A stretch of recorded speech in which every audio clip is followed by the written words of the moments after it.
पत्रकार बंधूंचं स्वागत। आज या पत्रकार परिषदेला उपस्थित आपले शहराचे प्रथम नागरिक डिंपल मेहता, डेप्युटी मेयर किशोरजी, आमचे स्टँडिंग चेअरमॅन कस्तुरबाई। आज 2-3 विषयावर पत्रकार परिषदेच्या माध्यमातून लोकांपर्यंत हे मेसेज जावं यासाठी आपण सर्वांना बोलवलं, आपण आले त्याबद्दल धन्यवाद। सर्वात पहिला, मीरा भाईंदरला मेट्रो हा 2019 अखेरला काम सुरू झाला। 2017ला ज्यावेळी देवेंद्र फडणवीस साहेब महानगरपालिकेच्या निवडणुकीला आले होते प्रचाराला, त्यावेळी त्यांनी सांगितलेलं आम्ही मेट्रो सुरू करू, आणि 19ला नरेंद्र मोदी साहेबांचं असते याचा भूमिपूजन झाला। 19 अखेरला इलेक्शन, आपल्याला माहीत आहे इलेक्शनचं 8 दिवसापूर्वी तो काम सुरू झाला होता।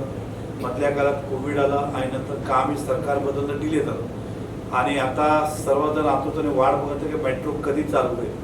काशीगाव ते दहिसरपर्यंतचा आमचं पूर्ण रूट रेडी आहे, आणि काशीगाव ते भाईंदर वेस्ट असे 2 प्रकार आहेत। आता 3 तारखेला माननीय मुख्यमंत्री साहेबांनी वेळ दिलेला आहे। मान्य मुख्यमंत्री, उपमुख्यमंत्री, इतर मान्यवरांचा हस्ते ह्याचा लोकार्पण होणार आहे, आणि मेट्रो हे प्रत्यक्ष 3 तारखेला भाईंदरवरना काशीगाव स्टेशन तिकडनं सुरू होतील आणि दहिसरपर्यंत जातील। दहिसरला इंटरचेंजेस करून ते जात आहेत। ही मेट्रो पुढे अंधेरीपर्यंत कनेक्ट होणार आहे। येणाऱ्या 4-5 महिन्यात तोही प्रश्न सुटेल, आणि भाईंदर वेस्टपर्यंत अखेर डिसेंबरपर्यंत ही मेट्रो वेस्टपर्यंत घेऊन जायची पूर्ण MMRDAची मानसिकता आहे। तर आपण सर्वांसाठी महत्त्वाचा आनंदाची बाब आहे, कारण की मेट्रो फक्त या यात्रींसाठी तर फायदेशीर होणार, परंतु हा शहराचा दर्जा वाढणार आहे। शहराप्रती लोकांचं, नागरिकांचं, इतर लोकांचं आपल्याप्रती बघण्याची भूमिका बदलेल की हा शहर प्रगतिशील शहर आहे, विकसित शहर आहे, आणि मेट्रो मुंबईपेक्षा, मीरा भाईंदर मेट्रो आल्यानंतर मुंबईपेक्षा कमी नाही, अशा प्रकारचा एक मेसेज जाणार आहे की या शहरामध्ये ह्या सर्वच काही आहे। तर 3 तारखेला आता वेळ आणि हे कार्यक्रम आज संध्याकाळी किंवा उद्या सकाळी या सुट्टी असल्याने हा कार्यक्रम येथील रितसर की कसं हा कार्यक्रमची रूपरेखा, इतर पण उद्घाटन आहे। जे ठाणा, आपलं घोडबंद ठाणा येऊरला जो टनल आपण बांधतो त्याचंही भूमिपूजन होणार आहे। बाकी इतर मुंबईचे, कल्याणचे हे सुद्धा, पण मीरा भाईंदर संबंधित एक हे आणि एक टनल। ठाणा जायला आज ट्रॅफिकमध्ये खूप अडचण निर्माण होते, हा टनल पूर्ण झाला की याचंही आपल्याला एक 20 मिनिटात आपल्याला ठाण्याला पोहोचता येईल, अशा प्रकारचं उद्घाटन सोहळा 3 तारखेला मान्य मुख्यमंत्री व इतर मान्यवरांचं हस्ते होणार आहे। तर ही बातमी आपल्या माध्यमातून द्यायची होती। अनेकदा पत्रकार परिषद, पत्रकारांचं काही पत्रकारांचं बोलता येईल ते लाईव्ह शूटिंगसाठी महासभेमध्ये त्यांचं आग्रह असतो, आणि नाही दिलं की त्याला वेगवेगळे अर्थ लावतात। बघा, एक प्रकारे तो मीरा भाईंदरचं संसदच आहे, आणि त्या ठिकाणी मीरा भाईंदरचे भविष्यातले सगळे निर्णय होतात।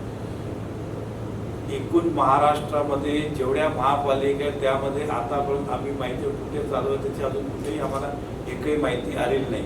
शासनाचं धोरण काय, नियम काय, करायचं की नाही, शेवटी करायचं असेल तर ते महापौर त्या सभागृहाचे कस्टोडियल आहे, परंतु हा निर्णय सभागृहाने घ्यावा लागेल की करायचं की नाही करायचं आहे।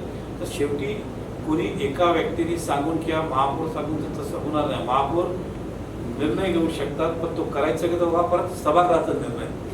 परंतु या कारण का आली बंदी करायची, पहिले इकडे काही पत्रकार पाहिजे तसं त्याला सोयचं शूटिंग करायचं, बाकी सोडायचं। म्हणजे आपण जसं बोलतो की नेगेटिव्हिटी फास्ट ट्रॅव्हल होते, म्हणजे नेगेटिव्ह खाली टाकायचं, पॉझिटिव्ह टाकायचंच नाही, हे आपणही बघितलं, आणि त्यामध्ये वेगळं मेसेज शहरात जातो। तिसरी गोष्ट, ज्यावेळी रेकॉर्डिंग करतात मागे शिवीगाळ चालू असतात, त्याच मोबाईलमध्ये तेही रेकॉर्ड होतात, म्हणजे आपण आपली जी चर्चा करतो ते त्या लाईव्हचं माध्यमातून जातो, आणि हे अशोभनीय आहे। कारण शहराचे प्रथम नागरिक बसलेले आहेत, महिला सदस्य आहेत, आणि तुम्ही मागे किंवा इतर लोक जे गॉसिप करतात ते सगळं त्या रेकॉर्डिंगच्या माध्यमातून चाललेलं आहे, हे बरोबर नाही आहे। आणि लोकशाहीमध्ये आम्ही व्हिविंग गॅलरी आणि पत्रकारची गॅलरी का केली आहे की पारदर्शकता व्हावं। तिकडे स्पीकर सुद्धा आला, शब्दने शब्द तुम्हाला ऐकायला येते की तुम्हाला आम्ही सभागृहामध्ये काय चर्चा होते, परंतु काही लोकांना विशेष कारणाने, विशेष कामासाठी विशेष काहीतरी शूट करायचं आणि बदनाम करायचं, असं हे चालू शकत नाही। आणि ज्यावेळी हे करायचं असेल तर महापालिका आपली व्यवस्था उभारेल, तिकडनं तुम्ही ते इनपुट घ्या. तुम्ही कोणी येईल शूट करेल तसं चालणार नाही. अनेकदा त्यामध्ये 50% पेक्षा जास्त महिला सदस्य आहेत. उदाहरण सांगतो, कोणी कसंही बाहेर फोटो घेईल, हे शोभेल का, योग्य आहेत का? नक्कीच योग्य नाही. पण आपल्याला सुद्धा विनंती आहे, आपण त्याला व्यक्तिगत न घेता, तो सभागृह आणि उच्च स्थान आहे, त्याला आपली एक मर्यादा आहे. आता मी विधानसभेत जातो, मला माझा विधानसभा फोटो सुद्धा घेता येत नाही किंवा मोबाईलवर बोलता सुद्धा येत नाही, कारण ती सभागृहाची गरिमा आहे. तुम्ही आज पण बघितलं का, कोणी संसदमध्ये आपला फोटो काढून टाकलं किंवा विधानसभेत आपला फोटो सुद्धा खेचता येत नाही, आम्हाला सुद्धा येत नाही, आम्ही सदस्य असतो त्या सभागृहामध्ये. उदाहरण सांगतो, तर त्याने आपली मर्यादा आहे, ही मर्यादा ठेवली पाहिजे. लोकांनी त्याला वेगळे वेगळे अर्थ लावले. आणि पत्रकारांना खास विशेष हे आहे की तुम्ही सुद्धा या शहराचा नागरिक आहे. अशा कुठल्याही महापालिकेत अजून झालेला नाहीये कोणी येईल कसे शूट करेल आणि काढेल आणि टाकेल. कोणी इलिगली करत असेल, पहिला बघा थोडंफार दाल में नमक चलता था, आता पण ते अति व्हायला लागलं म्हणून ही बंदी आणावी लागली. ह्याचा पण करता येईल तर भविष्यात नक्की याचा विचार केला जाईल. तर आपल्याच विनंती याला वेगळा अर्थ लावू नये. तिसरा राहिला प्रश्न बजेटचं. आमचे स्टँडिंग चेअरमॅननी सर्व पक्षांचे सदस्य गटनेता ह्यांच्याबरोबर बजेट फायनल केलं स्टँडिंगमध्ये, आणि सर्व पक्षांनी एक मताने तो बजेट मंजूर केलं. त्यामध्ये काँग्रेसचे गटनेता होते, शिवसेनाचे सदस्य होते आणि भाजपचे होते. 3 दिवस तो बजेट चालला, का 1 दिवस नाही चाललं. आणि मी काल ऐकलं की ते इतर पक्षाचे काही मनमानी है, ये है, वो है, मैं ठराव करके ला रहे. तुम्ही इकडे एक मताने मंजूर कर, तिकडे काय विरोधात ठराव कसं करणार? इकडे तुम्ही एक मताने मंजूर कर, तिकडे विरोधात ठराव कसं करणार तुम्ही? तोच पक्ष, मग त्या पक्षाच्या गटनेत्याचा फायदा काय झाला? उदाहरण सांगतो, आम्ही त्यांचा चर्चा करतो, सर्वांनी एक मताने मंजूर केलं. आणि खरं म्हणजे हा बजेट आमचे स्टँडिंग चेअरमॅन, महापौर यांचं सर्वांचं अभिनंदन करेल, आमच्या सर्वांचं सदस्यांचं. आम्ही यावर्षी बॅलन्सिंग बजेट केलं. बॅलन्सिंग शब्द का वापरतोय की गेल्या 3 वर्षात पूर्ण महापालिका विस्कटलेली होती. विस्कटल्याची व्याख्या काय? जिकडे पैसे खर्च नाही करावे तिकडे खर्च झाले, जिकडे पाहिजे तिकडे केले नाही, उत्पन्नाचा नवीन स्रोत शोधले नाही, मग टॉयलेट बरोबर नाही, तुम्ही जरी किती फोटो टाकले, रस्ते बरोबर नाही, खड्डे खूप आहे, शाळात शिक्षण बरोबर नाही. म्हणून यावेळी आपणही समजतात की एकदा 3 वर्ष तुमचं कुठलंही कामकाज हे हातातनं बाहेर गेलं की परत त्याला आणायला 4 महिने लागेल ना. एका दिवसात काय जादूगर आहे का ते होईल तसं? तरी मी परत सांगतो, महापौर मॅडम चेअरमॅनचं मनापासून अभिनंदन करेल की उत्तम. त्यामध्ये आम्ही जास्त भर दिले शिक्षावर. यावेळी शिक्षण क्षेत्रात आम्ही दर्जा वाढवणार आहे. मग डिजिटल क्लासेस असेल, एखादा सांगतो, मग एखादा लायब्ररी असतील, ज्या प्रायव्हेट स्कूलमध्ये जे जे देतात ते करणार. काही स्कूल आम्ही क्लब करू, बस सर्व्हिस आम्हाला करायची इच्छा आहे, कारण की काही ठिकाणी विद्यार्थ्यांची पटसंख्या कमी आहे आणि मॅन पॉवर खूप जास्त लागतो. तर ज्या ज्या ठिकाणी क्लब करता येईल, जिकडे विद्यार्थ्यांना त्रास होता कामा नये, असं सॅम्पल म्हणून आम्ही हे करणार आहे. दुसऱ्या बाजूला आम्ही स्पेशल जे दिव्यांग मुलं आहेत ते स्पेशल या मीराबेंदरमध्ये 4000पेक्षा जास्त, त्याला आपण मतिमंद म्हणतो स्पेशल मुलं, एकही शाळा नाही आहे. त्यासाठी या वर्षी आम्ही शाळा सुरू करण्याचा निर्णय घेतलेला आहे, तेही आम्ही करतोय. तिसरं, CBSE शाळा ही करायची होती, परंतु या शहराचा अनुभव असा आहे की ज्याला आम्ही काही वस्तू दिली तरी त्या वस्तूला आपली मालकी समजून त्याची वाट लावली. म्हणजे JV मॉडेलवर जागा आमची चालवायचं तुम्ही. एकाच वर्गामध्ये आम्ही एक संस्था अपॉइंट करणार, ज्या संस्थेला terms and condition K 50 exam, आता तो टेंडर आल्यावर माहीत पडेल, 50% प्रायव्हेट मुलं, 50% महापालिकेची मुलं. म्हणजे एकाच वर्गामध्ये दोन्ही मुलं असतील, महापालिकाचे आणि प्रायव्हेट, त्यांना तोच शिक्षण मिळेल जो प्रायव्हेट विद्यार्थ्यांना मिळतो. आणि त्याला आम्ही पैसे घेणार नाही, देणार नाही. आमचे विद्यार्थी एवढे तुम्हाला फ्री ऑफ कॉस्टमध्ये शिकवायचे. 50% मध्ये तुम्ही तुमचा खर्च चालवण्यासाठी उत्पन्न करा. या दिशेवर तेही आम्ही CBSE मॉडेलची शाळा सुरू करणार आहे. कारण की आपल्या सर्वांना माहिती आहे, अनेक ठिकाणी इंग्लिशमध्ये ते बरेचसे आमचे विद्यार्थी पटसंख्या का कमी झाली की आता इंग्लिश शिक्षण संस्था सर्वात जास्त पसंत करतात. तर त्याने जे सामान्य व्यक्ती आहेत त्यांना असं देता येईल का, या दिशेने आम्ही काम घेतलेलं आहे. बस सेवा आम्हाला सुरुवात करायची आहे. टॉयलेटची आवश्यकता खूप जास्त बिस्किट आहे. यावेळी पहिल्यांदा आम्ही 10 करोड रुपये महापालिका आणि आतापर्यंत 2 करोड रुपये दिले. मी सुद्धा 10 करोड शासनाकडनं 20-25 कोटी रुपये ही खाली फक्त आम्ही शौचालयावर आता खर्च करणार आहे. आमची मानसिकता पूर्ण आहे की कमीत कमी 100 नवीन शौचालय बांधायचे आणि बाकी दुरुस्ती करायचे. या दिशेने आम्हाला जेवढं फंड लागेल टप्प्याटप्प्याने आम्ही करणार आहोत. बऱ्याचशा महत्त्वाच्या रस्त्यावर शौचालय नाहीत आहेत, त्या ठिकाणी आम्हाला करता येईल का? उदाहरण सांगायचं, काशीमिरापासून चेकनाकापर्यंत जे आपल्या काशीमिरापासून नाक्यापासून आपलं फाटकपर्यंत उदाहरण सांगतो, इकडनं जाताना उत्तनपर्यंत या कुठेही रस्त्यावर काही शौचालय नाही. कधी काही लग्नी जायचं असेल काय असेल तर त्यासाठी जागा शोधून त्या ठिकाणी सुद्धा आम्ही निर्माण करणार आहोत. पार्किंग आणि मार्केट ही व्यवस्था सुद्धा खूप बेकार झालेली आहे. तर जास्त आता एक मिरावड स्टेशन, एक रामदेव पार्क व इतर ठिकाणी पार्किंग लॉट आम्ही उभे करणार आहोत. मिरावड स्टेशनला मल्टिपल पार्किंग आणि इकडे मल्टिपल पार्किंग. इकडे रामदेव पार्कला करणार, खाली मार्केट वरती पार्किंग. या पद्धतीने ज्या ज्या ठिकाणी जागा उपलब्ध आहे मार्केट आणि पार्किंग त्यासाठी जेवढे पैसे लागतील आम्ही देऊ. कारण की सध्या ही परिस्थिती रस्त्याची सुद्धा वाईट आहे. फेरीवाल्याला बसायला जागा नाही, पार्किंग करायला कारला जागा नाही. फेरीवाल्याला मार्केट मिळावं, लोकांना रस्ते मिळावं या दिशेने आम्ही सर्व जे लिगल फेरीवाले आहेत त्यांना ॲडजस्ट करू आणि इललिगल फेरीवाल्याला आम्ही या शहरातला कमी करणार. मग ते बांगलादेशी असू द्या, रोहिणी असू द्या की इतर शहरातले असू द्या, मीरा भाईंदरचे फेरीवाल्याला न्याय देण्याचा आम्ही प्रयत्न करू. या कारण जेवढे रस्ते नॅरो आहेत किंवा ज्या रस्त्यावर एन्क्रोचमेंट आहे ते आम्ही 100% एप्रिल 10 तारखेपासून सुरुवात करणार आहोत. की ज्या रस्त्यावर मग एखादा गाले असतील, एखादा वास्तू असतील त्यांचं पुनर्वसन करून त्यांना न्याय देऊन नागरिकांसाठी रस्ते कसे मोठे करता येईल हे आम्ही बजेटमध्ये आम्ही प्रोव्हिजन केलेलं आहे. तर या दिशेने अनेक कामं आहेत की आपल्याला नक्की मी एवढंच सांगू इच्छिन की आपल्याला 1 वर्षात फरक नजर येईल की या बजेटच्या माध्यमातून मोठ्या प्रकारात बदल केला. गार्डनमध्ये सुद्धा मोठ्या प्रमाणात माती एक जण टाकतोय, झाडं एक जण लावतोय, सिक्युरिटी एक जण करतोय, लाईट आम्ही सर्व समावेश करून पहिला तर या शहराच्या विकासाला CSR फंड खाली तरी मेंटेन करावं जेणे महापालिकाचा खर्च कमी होईल. अशा प्रकारचा महापौर मॅडम, आयुक्त साहेब आम्ही सर्वजण या शहराच्या विकासाला एक बैठक घेऊन त्या सर्वांना सांगणार की एक एक गार्डन तुम्ही ॲडॉप्ट करा. शिक्षण संस्था मोठे मोठे जे आहेत, जे मोठी संस्था आहे त्यांना सुद्धा आम्ही सांगणार की तुम्ही एक एक शाळा ॲडॉप्ट करा. तुम्ही खर्च करू नका पण कमीत कमी शिक्षणाचा दर्जा वाढवण्यासाठी तुम्ही करा. तर या 2 दिशांनी सुद्धा आम्ही मोठ्या प्रमाणात काम करणार आहे. कारण की हा रोपवे महोत्सव आहे, त्यावर काहीतरी नवीन करण्याचा प्रयत्न आहे. जास्त रेन वॉटर हार्वेस्टिंग सोसायटीमध्ये कशी करता येईल, सोलार कसे लावता येईल, वीज आणि पाणी वाचवण्यासाठी महापालिका येणाऱ्या मीटिंगमध्ये ते त्यांना सबसिडाईज काय करू शकतात, महापालिका किती बॅन करेल त्या दिशेने काम करणार की हे दोन्हीकडे आम्ही प्रोत्साहन देणार की सोसायटीत जास्त सोलार लावावं आणि आपल्या रेन वॉटर हार्वेस्टिंग जास्त करा जेणेकरून आपल्याला पाणी वाचवता येईल. या दिशेने सुद्धा आम्ही या मीरा भाईंदरमध्ये काम करणार आहे. परिवहनची इलेक्ट्रिक बसेस हे सुद्धा आम्ही या वर्षात घेणार आहे. परिवहन सेवा सुद्धा आम्ही सुधारणा करणार आहे मोठ्या प्रमाणात.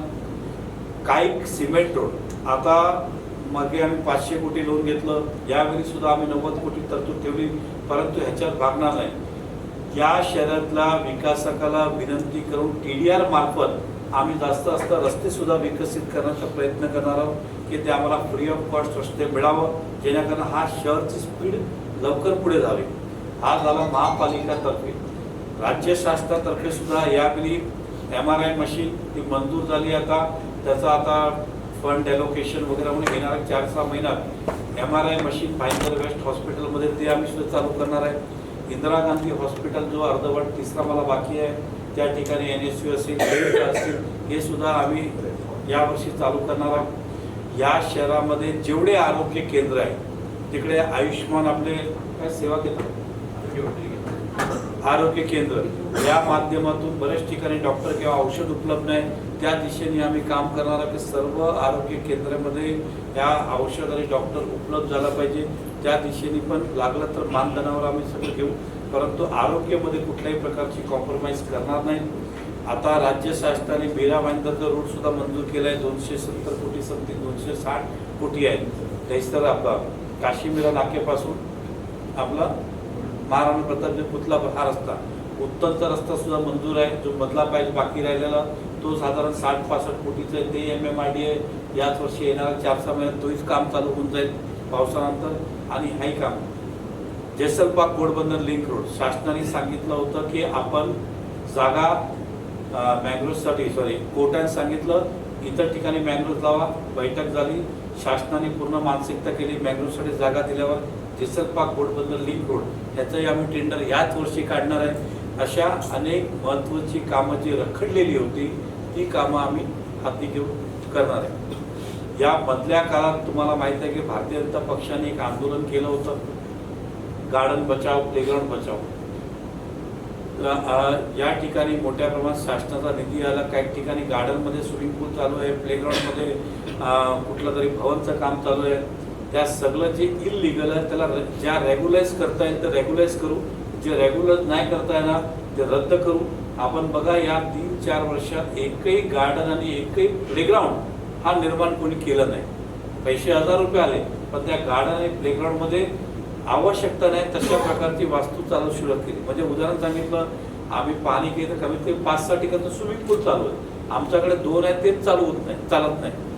कारण की आता बऱ्याचशा कॉम्प्लेक्समध्ये स्विमिंग पूल आहे ते आहे, व्हायला पाहिजे. पण ते एवढी गरज नाही की 6-6 स्विमिंग पूल या शहरामध्ये काही सध्या गरज आहे ॲज ऑन टुडे.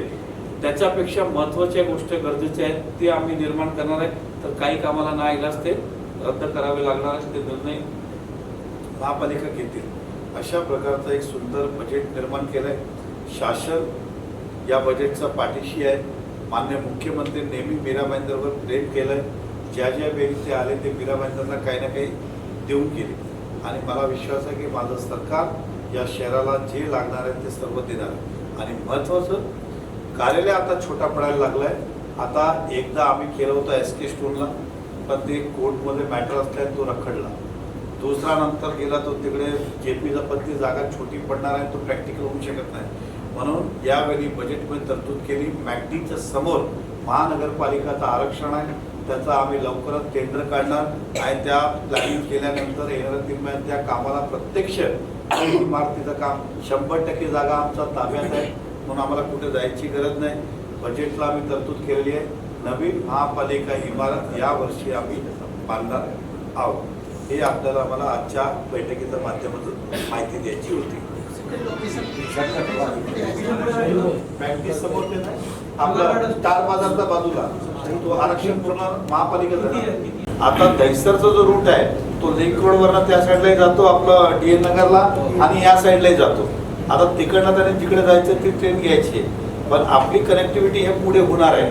तर हे क्रॉसिंग वगैरे झाल्यानंतर हे मी माहिती घेतली ते येणाऱ्या 4-6 महिन्यात ते सुद्धा सुरू होणार आहे. म्हणजे फक्त आपण दहिसरपर्यंत जाणार ना, डायरेक्ट जाऊ शकतो का अंधेरीपर्यंत? आता आज सध्या जे आत्ता चालू होतं त्याच्यात जाऊ शकणार. दहिसरवरनं बदली करावी लागेल. आपण भविष्यात 2 लाईन आहे ना 7 नाही ते दहिसरचं चालू नाही आहे. बघा ती लाईन भविष्यात आता अंधेरीपर्यंत क्लिअर म्हणजे अंधेरीपर्यंत पुढे कनेक्ट झाला की ते पुढे पण जाणार आहे. ऐकून घ्या, मेट्रो काय दहिसरपर्यंत केलेली नाही आहे. हा मेट्रो भविष्यात असंही बोलू शकतो की नरिमन पॉईंट पर्यंत जाईल. उदाहरण आजचं ज्या ज्या रूट क्लिअर होतं तसंच आपण चालू करत चालणार.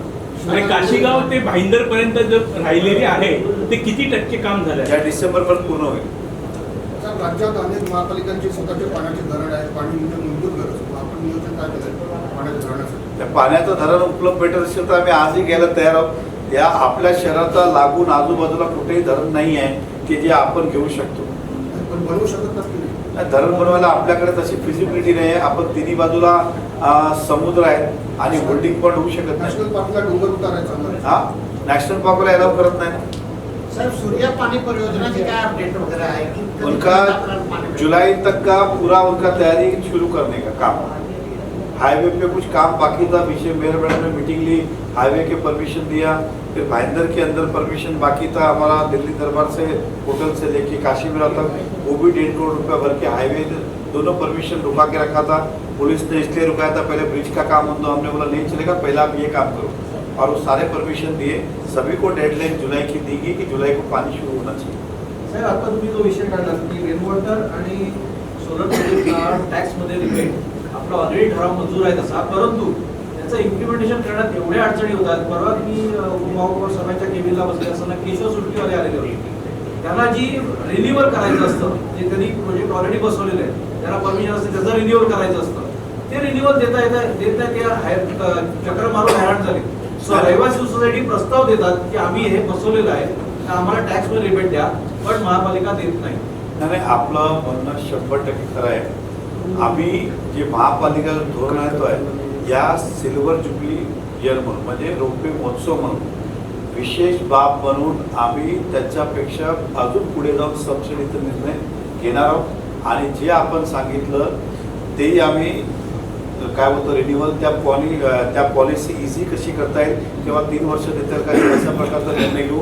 प्लस ज्या आपल्याकडे अडाणी पॉवर आहे, टाटा पॉवर आहे, त्यांच्याबरोबर काही संगनमत करून त्यांना आपल्याला काय बोलायचं ते करू.